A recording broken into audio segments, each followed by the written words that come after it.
Hey guys, this is Jared from Fanboys Forever, and I have the pleasure today of getting to talk about one of my most widely anticipated movie releases of 2017.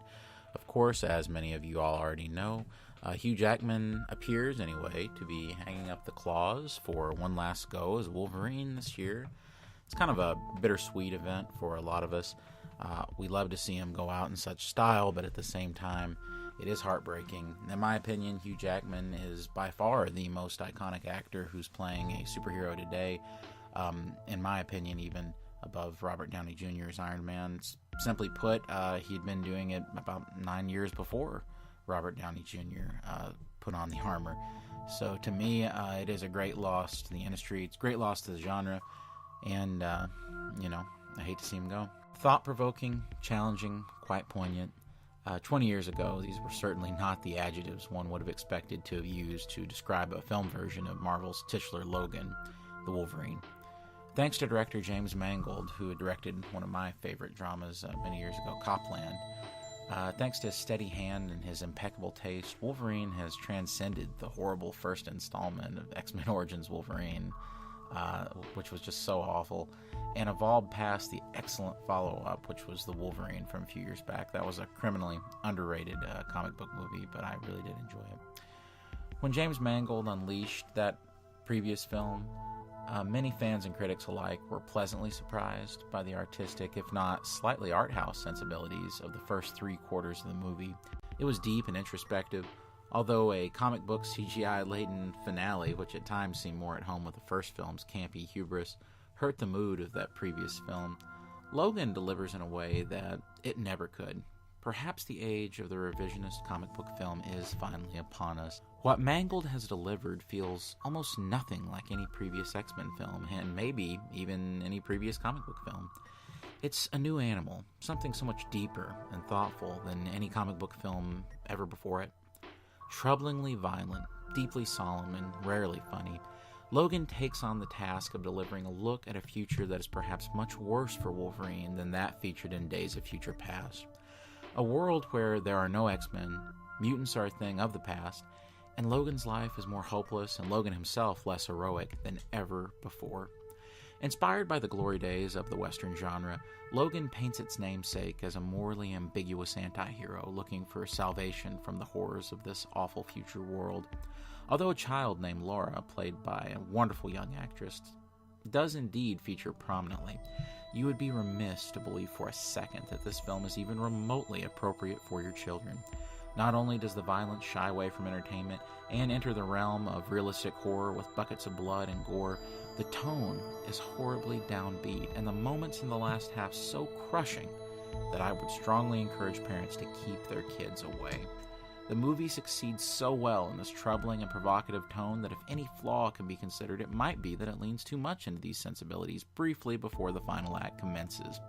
Although this will not be a problem for those who enjoy such genre staples as Unforgiven, I fear that the popcorn-munching general audience will be beaten down by the oppressive pacing later on in the movie. At my screening, it was obvious that this tone wasn't hitting for a few of the audience members, making it hard to call this bleak vision a crowd-pleaser for some. Don't be surprised to see the critic percentage on Rotten Tomatoes end up higher than the audience score. This movie isn't meant to be fun for your 13-year-old nephew or a blast for your girlfriend to sit through, or even raunchy in the way that Deadpool, Fox's first R-rated X-Men experiment, was. All but the most hopeless of aforementioned fanboys will be able to see the true artistic merit and the real integrity that James Mangold and Hugh Jackman bring to this magnum opus of superhero films. Much like The Wrestler or Unforgiven, which were actually name-dropped by Hugh Jackman in the promotion for this film, this movie reaches into the soul of its main character in a way that few ever do. As a matter of fact, this movie seems to almost turn the page on the long and storied history of comic book films in the past few years. Logan seeks to reinvent what X-Men started all of those years ago at Fox. In the year 2000, X-Men was sort of an exception to the rule.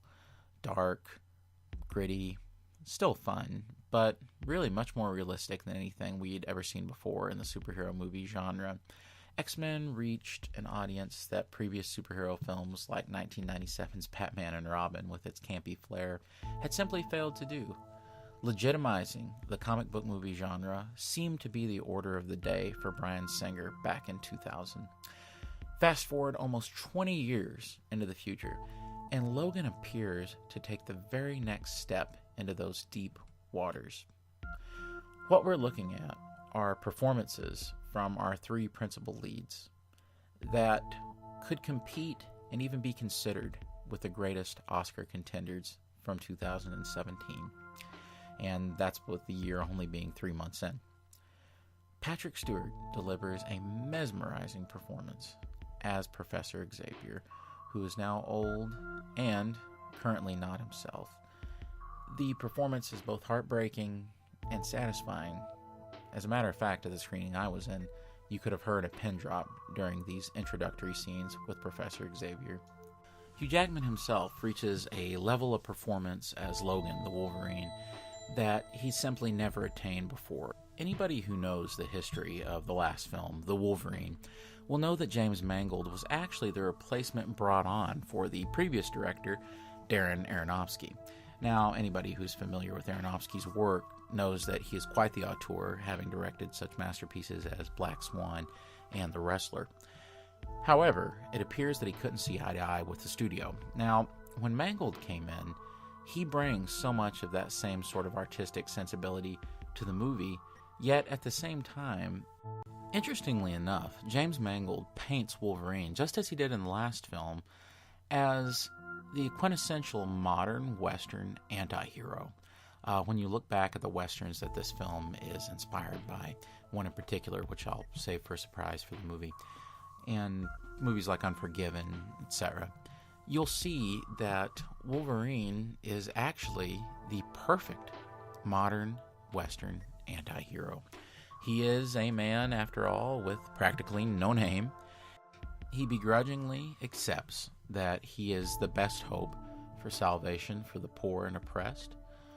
Wolverine fulfills all these requirements, and I'm incredibly thankful that Mangold could see the potential of Wolverine as not only a wandering samurai, a Ronin, but also as a true Western hero. Now, most of this film, or at least a great portion of it, takes place in Mexico and the American South. For all intents and purposes, I do sincerely believe that Hugh Jackman, at least for the time being, believes that this is his last outing as Wolverine.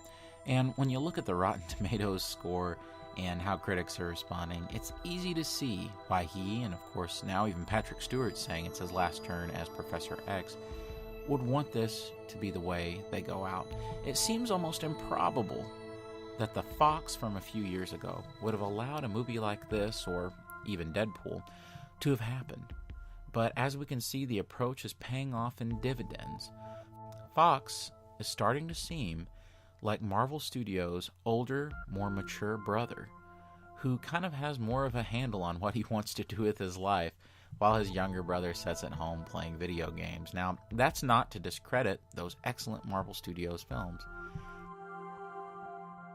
However, nothing like Logan would even be remotely possible at Marvel Studios. It's almost to the point that Brandon and I wonder if Logan is starting to make the other studios uncomfortable. Logan has pretty much taken out genre expectations for comic book films, and it's going to be interesting to see what the reaction is to this. I, for one, can't wait to see how reactionary some of the studios get about this film. Don't be surprised if this is a success, and by all means it does look like it will be, to see some of the other studios attempt to do something similar. At its core, it's a violent and disturbing introspective about what good is left in a world of horror more akin to The Road than Captain America Civil War. More than anything, it's about a little girl needing a hero and an old man named Logan finding it in himself to be the one that she was looking for all along.